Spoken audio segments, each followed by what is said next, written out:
سب تمہارا کرم ہے آقا کی بات اب تک بنی ہوئی ہے۔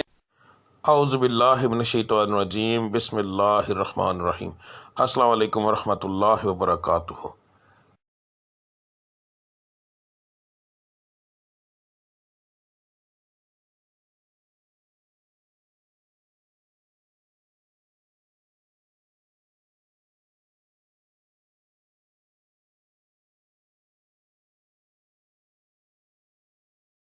آج کا دن کیسا رہے گا یہ بتانے کے بجائے میں آپ لوگوں کو یہ کیوں نہ بتاؤں کہ کس پڑھائی سے اللہ تعالیٰ کے وہ کون سا بابرکت نام ہے جس کو پڑھنے سے آپ کا آج کا دن بہترین رہے گا۔ بات کو غور سے سن لیجئے، سمجھ لیجئے۔ ہر سٹار کی جیسے پڑھائی مختلف ہوتی ہے، اسی طرح مہینے کے حساب سے، اسی طرح دن کے حساب سے بھی علیحدہ علیحدہ ہوتی ہے۔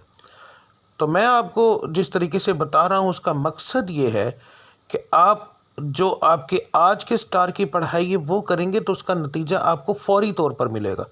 یعنی کہ اس کا یہ پڑھائی تو ایک دن آپ نے کرنی ہے مگر اس کا نتیجہ فوری طور پر ملتا ہے۔ دوسرا، اللہ تعالیٰ کی ذات کو روزانہ اپنے حساب سے یاد کرنا، بار بار علیحدہ علیحدہ ناموں سے یاد کرنا، تو وہ ایک بڑا بابرکت چیز ہے، بڑا بابرکت کام ہے۔ تو اللہ کی ذات ان ناموں کے حساب سے آپ کو بہت زیادہ آپ پر کرم کرتی ہے۔ تو ہر سٹار کے مطابق آپ کی پڑھائی کیا ہے وہ آپ کو آگے جا کے ویڈیو میں پتہ چل جائے گا۔ پڑھنے کا طریقہ بتانے لگا ہوں۔ اس کے اندر دو طرح کی پڑھائی ہے۔ ایک پڑھائی آپ نے فجر کی نماز کے بعد کرنی ہے۔ اگر ایک مثال ہے، میں نے یہ بتایا ہے کہ یا اللہ آپ نے پڑھنا ہے تو صرف میں نے اتنا لکھا ہے یا اللہ، اس کے آگے تعداد نہیں لکھی کیونکہ یہ دونوں پڑھائیاں لا تعداد ہوں گی۔ ان کو پڑھنے کے لیے ایک تو آپ کو یاد رکھیے کہ باوضو ہونے کی ضرورت نہیں، اللہ کو کسی بھی حالت میں آپ یاد کر سکتے ہیں۔ تو آپ نے پڑھائی فجر کے بعد کرنی ہے، تسبیح عادتاً پکڑنی ہے تو پکڑ لیں ورنہ کوئی خاص ضرورت نہیں۔ تو رب العزت کی ذات کو لا تعداد یاد کرو تاکہ وہ آپ کو لا تعداد رزق عطا فرمائے، لا تعداد خوشیاں عطا فرمائے، آپ کے ستارے کو عروج ملے، آپ کی بندشیں ٹوٹیں۔ تو صبح کی پڑھائی کرنا بہت زیادہ ضروری ہوتا ہے ان چیزوں کے لیے، اور فجر کی نماز کے بغیر یہ چیزیں ممکن ہی نہیں ہیں۔ تو آپ نے فجر کی دونوں پڑھائیاں دیکھ لینی ہیں۔ فجر کے وقت آپ نے کون سی پڑھائی کرنی ہے وہ بھی دیکھ لیں۔ اس کے بعد دوسرا جو لفظ ہوگا، ٹھیک ہے، گھر سے کام کے لیے نکلتے وقت، تو آپ نے یہ لفظ آپ نے کب پڑھنا ہے؟ اگر آپ گھر سے باہر کام کرنے کے لیے جاتے ہیں تو پھر کام پر جانے سے پہلے جب آپ تیار ہو رہے ہوں گے، اس وقت کام کی تیاری کے لیے جب آپ تیار ہوں گے، آپ اس وقت یہ پڑھیں گے، اور پھر پورے دن کے اندر وقفے وقفے کے ساتھ یہ لفظ آپ لا تعداد پڑھیں گے تو انشاءاللہ تعالی آپ کو اس سے فائدہ ہوگا۔ اس کا بہترین حل ہے اسکرین شاٹ لے لیا کریں روزانہ ویڈیو کا، تو وہ آپ لا تعداد پڑھیں گے، وضو بغیر وضو، بس جگہ کا دھیان رکھنا ہے کہ صاف اور پاک ہو، ٹھیک ہے۔ تو اس کے بعد جو لوگ گھر کے اندر بیٹھ کر کام کرتے ہیں ان کے لیے کوئی پابندی نہیں ہے، وہ اس وقت سے ہی پڑھنا شروع کر دیں گے نماز سے فارغ ہونے کے بعد، چاہے وہ رات کو کام کرتے ہیں جیسے آن لائن کا کام کرنے والے، کوئی ایسا کام کرتے ہیں جو گھر کے اندر فیکٹری ہے کوئی ایسا، تو انہوں نے گھر سے باہر نہیں جانا، تو اس لیے وہ لوگ جو ہیں وہ پڑھائی شروع کریں گے فجر کے بعد۔ دعا کرنے کے بعد جب اٹھ جائیں گے تو اس کے بعد وہ چلتے پھرتے یہ پڑھتے رہیں گے۔ دن کے اندر ایک بار پڑھیں، 10 بار پڑھیں، 20 بار پڑھیں، جتنا پڑھیں گے۔ لا تعداد کا مقصد یہ ہوتا ہے کہ جتنا پڑھتے جائیں گے اتنا اللہ کی ذات کرم کرتی جائے گی، ٹھیک ہے۔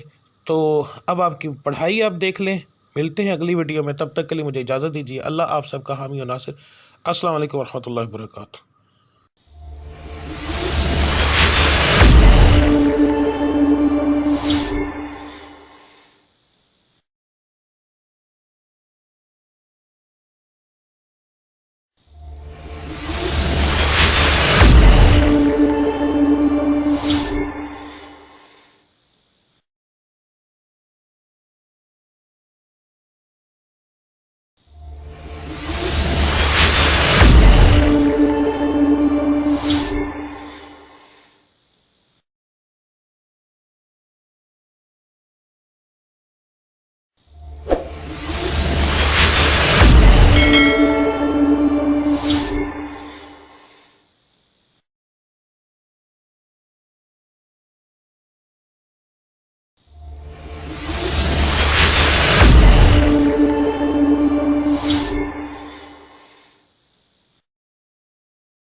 سب تمہارا کرم ہے آقا کہ بات اب تک بنی ہوئی ہے